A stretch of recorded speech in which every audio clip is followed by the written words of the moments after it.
boss? I'm taking him down.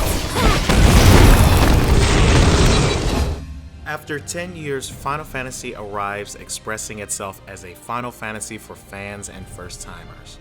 As a long fan of the series, I saw a reawakening, giving the players figments of the old and new in this latest chapter. The game hopes to be a precise mixture of the two, but the game does combat itself of what Final Fantasy used to be to what it is today. By the end, the game's beautiful open world and devotion to the bond between four friends keeps the game together against the threat of a messy story and design. Take a ride? But watch our backs. Fair enough. Let's do it. Final Fantasy presents Noctis, the Crown Prince of Lucis, traveling with bodyguard Gladiolus, advisor and military tactician Ignis, and longtime friend Prompto to marry fiancée Lady Lunafreya to ease political tensions between the lands.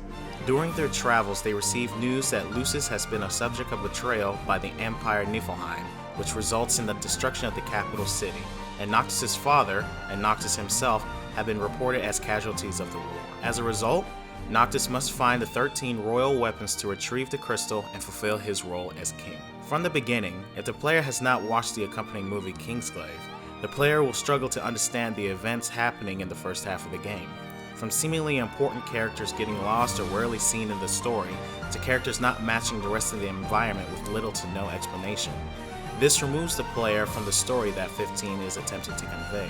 While the political turmoil of Lucis is hardly addressed until the tail end of the 40-hour story, and the love interest never hooks, the togetherness between the four friends is completely fleshed out, whether they are fighting a massive behemoth or simply having fun on the open road, more than makes up for the missteps. As soon as they're introduced, the group is not shown as a typical band of warriors, but a long-time brotherly bond against a lingering evil.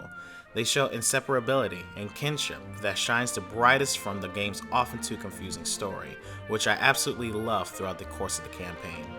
Look up. We're just getting started. This current iteration replaces the classic turn-based playstyle with a fully realized real-time combat system reminiscent of games such as Kingdom Hearts. This may push away longtime fans, but it fully makes up for it with the synergy you and your three partners have as a cohesive fighting unit. The game rewards you through the finesse you have in battles, such as using flanking strikes to activate duo attacks for massive damage to your enemies, and also building up to beautiful team attacks and special abilities that form entertaining and thematic battles. Game's up!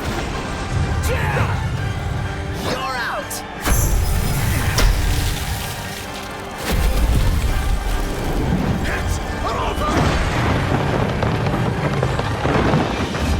At face value, the game may seem complicated to perform well, but the battle mechanics are actually pretty simple.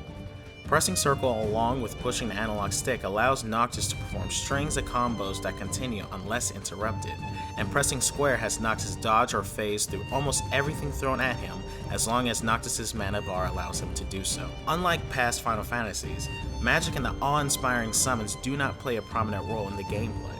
Magic is now gathered through elemental stones and crafted using equipable magic flasks, where the player is able to measure the potency and extra effects that your spell can perform. As for summons, certain objectives must be fulfilled during the battle for the option to summon to appear. With this, battles do not require much strategy and thinking to get through much of the game, unless you count the often egregious camera that tends to fight with you in closed areas and sometimes during wide open climactic boss battles. Throughout the campaign, the player has the option to pass out accumulated points on an ascension grid that is reminiscent to the spear grid of Final Fantasy X. The grid does seem smaller than its predecessor, but the tree is separated to multiple trees according to stats, skills, abilities, etc. That 15 is able to include a fun and functional real-time battle system without barring the classic RPG elements that the series pioneered years ago. The open world of Lucis does not disappoint. Not only is it humongous in scale, but there is a profound amount of activities and side missions to do that keep you occupied while exploring. With tremendous monuments and sweeping valleys, the player will have to get used to traveling this massive land.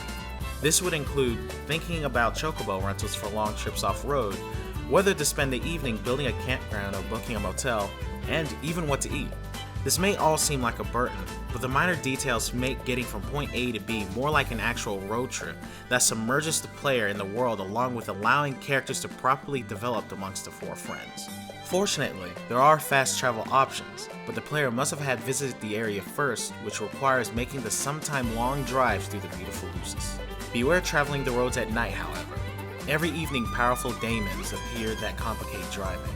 The majority of these daemons mark the return of many fan favorites such as the Iron Giants and Basilisks. While traveling Lucis, the player will encounter many tombs to find rare weapons, numerous dungeons, and many enemy bases that are available to raid.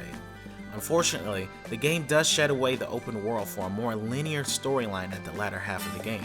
One of the later chapters forces Noctis to not only lose his abilities, but his friends as well, forcing the player to go through many uninteresting, narrow areas for a painful 2 hours. Of course, the game does allow the player to go back to the open world with no penalty.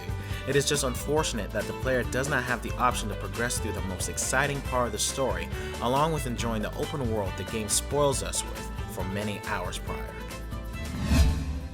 From traversing the vast environment, interesting main cast, and gigantic battles, 15 does a fantastic job with bringing the classic Final Fantasy to a modern audience. It is disappointing that the game funnels itself for a narrow version of gameplay that dilutes itself in the colorful world that it has. Besides that, Final Fantasy 15 is the game that was 10 years in the making, and it shows. It just comes with many compromises that longtime fans will have problems coming to proper terms with. For more nerd culture news and reviews, please visit us at nerdreactor.com.